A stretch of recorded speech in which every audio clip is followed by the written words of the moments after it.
ভারতের উত্তরভাগে গঙ্গা যমুনার তীরে ছিল একটি ছোট্ট গ্রাম। সেই গ্রামেই জন্ম নেয় এক আশ্চর্য শিশু, যার নাম রাখা হয় রামবোলা। তার জন্ম হয়েছিল এমন এক সময় যখন দেশে মুসলিম শাসন চলছিল। সমাজে ধর্মীয় জ্ঞান কমে গিয়েছিল, ভক্তি ও বিশ্বাস মানুষের মন থেকে প্রায় হারিয়ে গিয়েছিল। তবু সেই আঁধারের মাঝেই জন্ম নিয়েছিল এক আলোর প্রদীপ। রামবোলা শিশুকাল থেকেই ছিল অদ্ভুত। সে কাঁদত না, হাসত না, কিন্তু একদিন একজন সাধু রামবোলাকে কোলে তুলে নিয়ে তার কানে কানে কিছু বললেন, আর ঠিক তখনই শিশুটি মুখ খুলে বলল, রাম। তখন থেকেই তার নাম হয়ে গেল রামবোলা।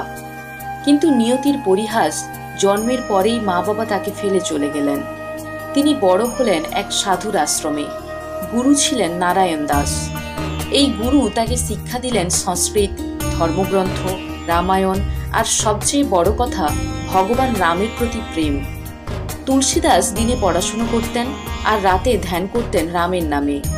তিনি যখন রামায়ণ পাঠ করতেন তখন তার চোখে জল এসে যেত, কারণ তিনি শুধু পড়তেন না, তিনি অনুভব করতেন সীতার ব্যথা, রামের বিরহ, হনুমানের দাসত্ব।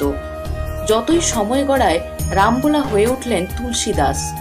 তার হৃদয়ে এখন একটি বাসনা, প্রভু রামের দর্শন চাই, নিজের চোখে দেখতে চাই তাকে, শুনতে চাই তার কণ্ঠস্বর। এই বাসনা শুধু মনকে পীড়িত করত না, তা তাকে পাগলের মতো ভক্ত করে তুলেছিল। দিন রাত তিনি জপ করতেন, রাম জয় রাম, জয় জয় রাম। তবে তার বিবাহ হয়েছিল এক মহিলার সঙ্গে, যিনি ছিলেন জ্ঞানী ও ধার্মিক। কিন্তু একদিন যখন তুলসীদাস বাড়ি ফিরলেন, দেখলেন তার স্ত্রী বাবার বাড়ি চলে গিয়েছেন। তিনি তাকে ফিরিয়ে আনতে গিয়েছিলেন এবং তখন তার স্ত্রী তাকে একটি কঠিন বাক্য বলেছিলেন। তিনি বলেছিলেন, যে প্রেম তুমি আমার প্রতি দেখাও, যদি তার অর্ধেকও রামচন্দ্রের প্রতি দেখাতে, তবে তুমি আজ স্বয়ং তাকে পেয়ে যেতে। এই বাক্য যেন বজ্রাঘাতের মতো পড়েছিল তুলসীদাসের হৃদয়ে। তিনি আর এক মুহূর্ত দেরি করলেন না, ফিরে এলেন সংসার ছেড়ে ভগবানের সংসারে প্রবেশ করতে। তার পথ চলা শুরু হলো। তুলসীদাস রাম নাম ছড়িয়ে দিলেন মানুষের মুখে মুখে। তিনি গ্রামে গ্রামে ঘুরতেন, কীর্তন করতেন, সবার কাছে বলতেন, রাম নাম এমন এক ওষুধ যা সব কষ্ট সারিয়ে দেয়। তিনি কাশীতে এসে থাকতে শুরু করলেন। গঙ্গার তীরে বসে ধ্যান করতেন, জপ করতেন আর রাতভর প্রভুর নাম লিখতেন। তার ভক্তি এত গভীর ছিল যে বলা হয় ভগবান রাম নিজেই তাকে দেখতে চাইতেন। এবং একদিন সেই শুভক্ষণ এলো। সন্ধ্যার সময় তুলসীদাস গঙ্গার ঘাটে বসে রাম নাম লিখছিলেন। হঠাৎ একটি বৃদ্ধ ব্যক্তি তার কাছে এসে বললেন, বাবা, তুমি কি প্রভুর দর্শন চাও? তুলসীদাস ভয়ে চমকে উঠলেন। তার চোখে জল চলে এলো। কাঁপা কাঁপা গলায় বললেন, হ্যাঁ প্রভু, আমি সেই দিন গুনছি যেদিন তিনি আমার সামনে এসে দাঁড়াবেন। বৃদ্ধ বললেন, তাহলে কাশীর দক্ষিণ দিকে অশ্বত্থ গাছের নিচে যে সাধু বসেন তাকে খুঁজে বের করো, তিনি তোমাকে পথ দেখাবেন। সেই রাত্রি তুলসীদাসের চোখে ঘুম আসেনি। তার হৃদয় জ্বলছিল আকাঙ্ক্ষায়, ভালোবাসায়, আবেগে। পরদিন তিনি ভোর হতেই বেরিয়ে পড়লেন সেই অশ্বত্থ গাছ খুঁজতে। ভোরের আলোয় গঙ্গার জল সোনালি হয়ে উঠেছে। তুলসীদাস হেঁটে চলেছেন সেই অজানা পথে। তার হৃদয়ে তখন উত্তেজনা, ভয়, আশার আলো আর এক অপার শান্তি। ঘণ্টা দুয়েক হাঁটার পর তিনি দেখলেন এক প্রাচীন অশ্বত্থ গাছ।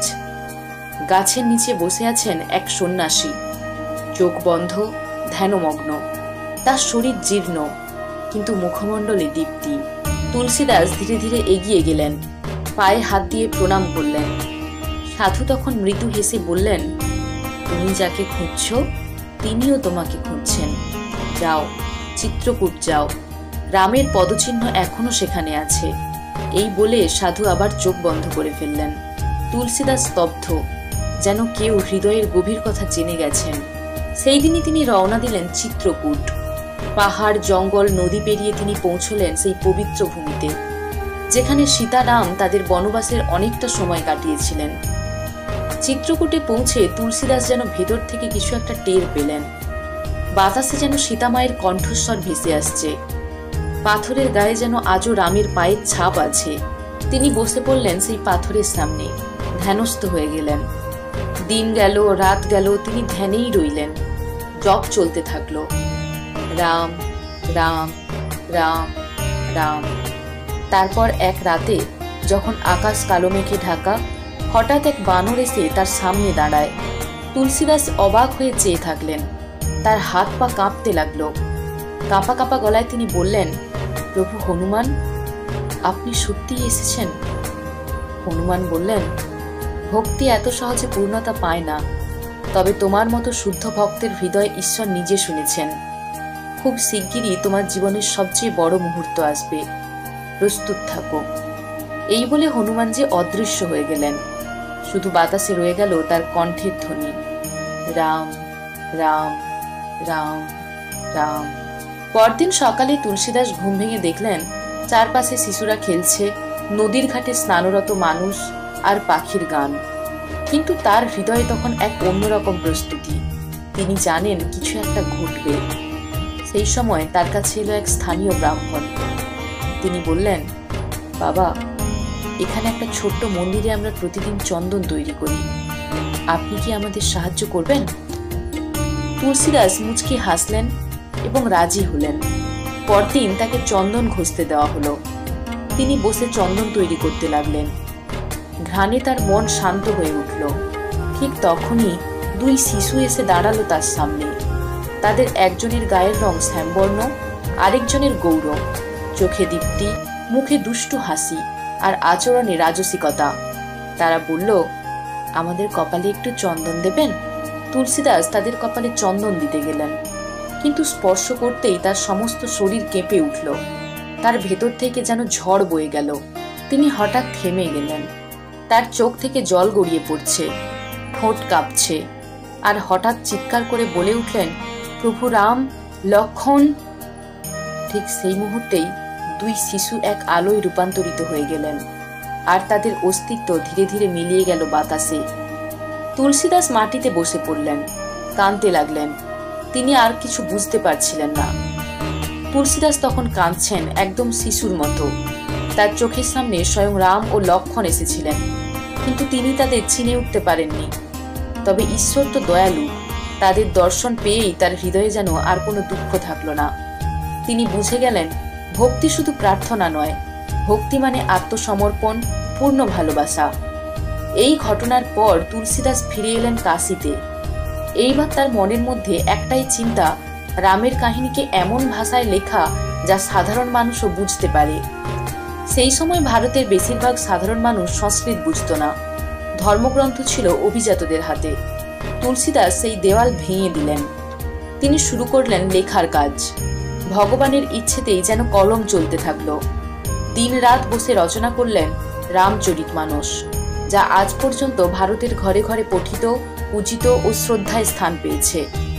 তার লেখা রামচরিতমানস শুধু ধর্মগ্রন্থ নয়, তা এক মহাভারত, তা এক ভক্তির সমুদ্র, যেখানে রাম শুধু রাজা নন, ঈশ্বরও নন।